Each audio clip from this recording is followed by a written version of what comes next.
Pagod na ako, hindi na ako magpapaapi. Pagkatapos ng gabing ito, ipapakilala ko sa kanila kung sino ba talaga si Luna Acosta.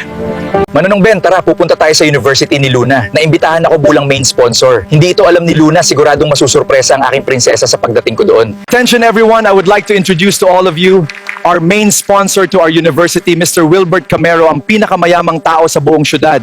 Thank you everyone, hope you enjoy your party. Actually, nandito ako para surpresahin ang aking anak, ang nag-iisa kong prinsesa. Daddy, bakit siya nandito? Parang pinakinggan ng langit ang sinabi ko kanina. Hindi na ako magtatago at magpapaapi sa inyo. Ipapakita ko na ang totoong Luna Acosta. Ariana, siya pala ang daddy mo. Ngayon lang namin siya nakita. Sobrang yaman niyo pala. Sino? Sino ang anak ng pinakamayaman sa syudad na to? Kapag nagkataon, malalaman nila na hindi ako ang totoong anak ng mayaman. Ito ang aking pinakatatagong sikreto sa buhay. Oo, Missy, tama ka. Siya ang daddy ko. Nagulat nga ako bakit siya nandito. Baka gusto niya lang ako ipakilala sa buong university. Lagot na ako nito.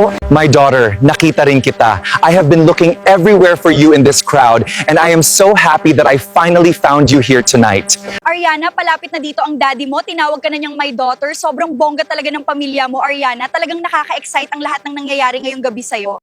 Like, comment, and follow for next videos.